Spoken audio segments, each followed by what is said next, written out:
Hello guys, good afternoon. This is Coach Carl. So ngayon, magbibigay lang tayo dun ng update sa ating TradeX Manager. So nagkaroon na tayo ng konting changes no dun sa ating method on how we use it and also the name no. So inalis natin yung isang word ng tool natin no. Pinalitan na natin siya to TradeX Manager na lang no para mas mabilis natin siyang masabi no.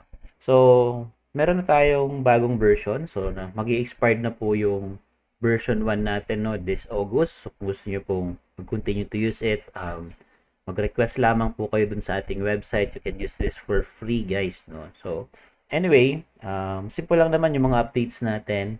Nagkaroon tayo ng additional buttons no from here, and ayun, kung mapapansin ninyo, lumiit din yung ating panel simply because meron akong mga nakitang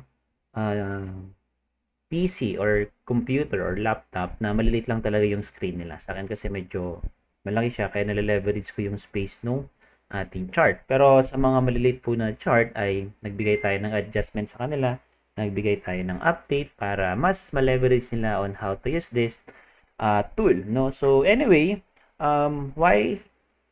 what are the reason why I created this tool, no? By the way, nung una kasi nag-trade ako, no, nung nag-aaral pa lang ako sa trading, sobrang napaka-challenging kasi talaga nung type na maglalagay ka ng stop loss, magse-set ka ng buy limit, and so on. Yung manual mo talaga siya gagawin sa MT4 platform pa nun, yun yung gamit ko. And I discovered something that makakatulong po sa akin. And nakilala ko si isang tools, no? Isang tool.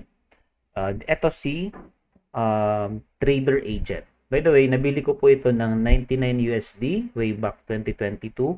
And sobrang napakalaking tulong nito sa akin, no? In terms of execution, in terms of trading the market, and also yung other indicators na nakapaloob sa kanya are useful din sa akin, and also yung account information, details, and profit, no? And also, ito yung pinakamaganda dito, yung buttons, no? Kasi napaka-accessible lang niya.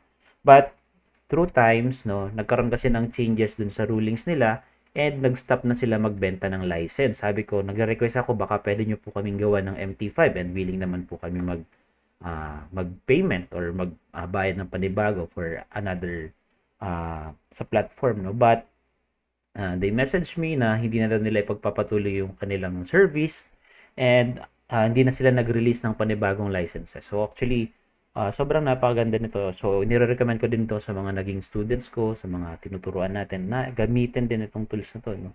And ngayon, nagkaroon tayo ng learnings, no, on how to develop or how to create, no, an EA, no. So pinag-aralan talaga natin kung paano, and I put time, effort, and pagpupuyat talaga na ginawa natin para makapag-create ng sarili nating version nung ating trade manager, no. So by the way, sobrang na-inspired ako talaga dito sa trader agent, kaya ito talaga yung pinaka naging nilulook forward ko, nilulook up ko para makapag-create ako ng sarili kong version nito. But yun nga, no, I respect sa owner nito, and sobrang napakaganda ng idea niya, and na-inspired ako dun sa idea niya. That's why I created my own.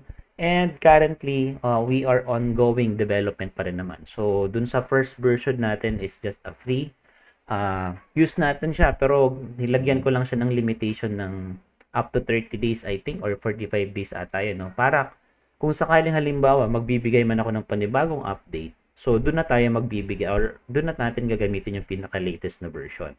Okay? So ililive na natin yung past version kasi baka meron pang mga errors doon, may mga glitches, and so on and so forth. So anyway, ito yung naging update natin for now. So yung Telegram channel is still nandun pa rin, no? So, kasi yung pinaka main objective talaga natin nito is ma-use natin siya to send on signals dun sa ating community, and also magamit natin siya as a journal, no?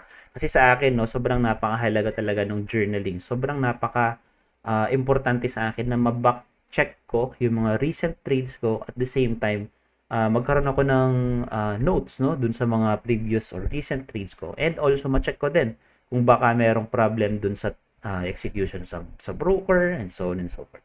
So nakalogs lahat po yun. So dito natin siya makikita. Ayan. So, meron ako din ng mga changes na ginawa dito. Nilagyan ko siya ng mga notes and yung ating closing. Alright, okay na yan. And kung mapapansin natin dito, alright, once na nag-press tayo ng buy, so ulitin ko lang to para matignan natin kung magkakaroon ng signal, no? Magbabago ba tong ating ano. So, sample, magbabay tayo. Okay, anyway, automatic na yan guys, no? Meron na tayong set of TP1, TP2, and TP3. Okay, automatic din, mag-update dito yan. And for example, once we reach yung TP1 natin, automatically magkakaroon tayo ng notification dito sa ating Telegram na na-reach na natin yung ating take profit 1, no? So, and also, yung ating stop loss once na hit, so magko-close na ulit agad yung orders natin and so on and so forth, no? So ito kasi sa pinaka naging challenge sa akin during sa period na nag-try ako na mag-provide ng signal din sa aking community. But sobrang napaka time consuming niya, no? Kasi kung mano-mano mo siyang yung process ng iyong pagbato ng signal sa community mo. So sobrang napakatagal talaga nun. Unless otherwise, nandun ka sa positioning na at least intraday ka or swing trader ka, okay lang yun. Pero kung scalper ka, medyo challenging yun, no? Medyo mahirap. Nasasabihin mo agad sa kanila, buy now. Tapos in a few minutes, close ka na. Tapos magta-type ka pa lang sa kanila ng close now. Tapos sila naiiwan na. So that is the challenging part during the time na nagpo-provide ako ng signal. So that's why we solve those issues pag nagpo-provide tayo ng signal and sa tulong nito, no? And pag pinindot pa natin yung ibang buttons natin, nag-set tayo ng buy limit. Alright, so basically, magno-notify din yan sa ating Telegram channel. Okay? So, yun yung isa sa pinakamahalaga dito guys, no, na tignan natin or i-look forward natin ano yung values na mapoprovide sa atin ng TradeX Manager natin. So, this is for free guys, no? Just need to request on our website para mapadala namin po kayo ng copy.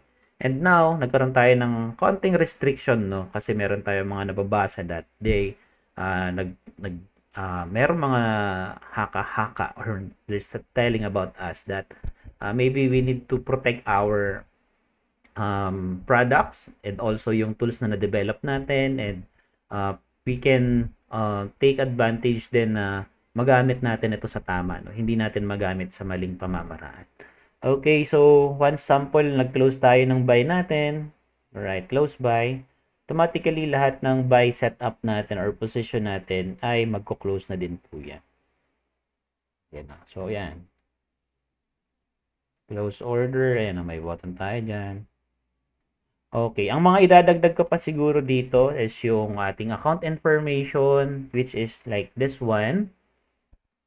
And yung ating profit information.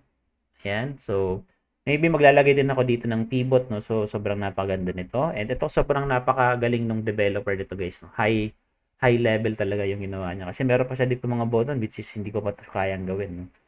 So, meron siyang mga button dito that you can press. Ayan, no? Automatically, ayan.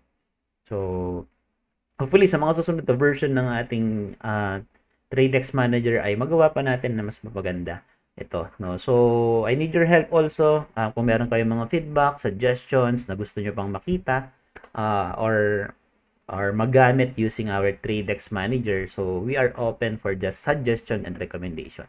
So, again guys, so disclaimer lamang.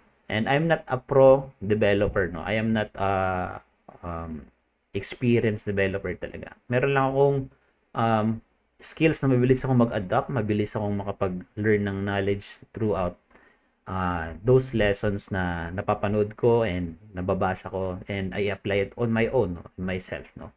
I'm not claiming na sobra ko ng galing sa pagde-develop and this is the first, no? Ito pa lang naman yung pinakakauna-unahan kong nagawa na currently ready na talaga siya to use or to execute on your trades, no? Meron tayong mga project na din-develop nating mga sa ating mga EA automated trading, which is ongoing pa din naman yung development and test, and I'm always open for suggestion, comments, and so on. So, yun lang. Wala tayong hates dito, and we provide a service that others and or even many people can benefits with. Okay? That would be all, guys. Thank you for so much, and kung gusto niyo po magkaroon ng copy nito, mag-comment lamang po kayo sa video na to or sa ating post ng TradeX Manager, and papadalan po namin kayo ng copy or nung link, no, kung saan nyo po ito mga download, no. So this is for free, guys, no, don't worry, and you can use it on your MT5 platform. Yun lang.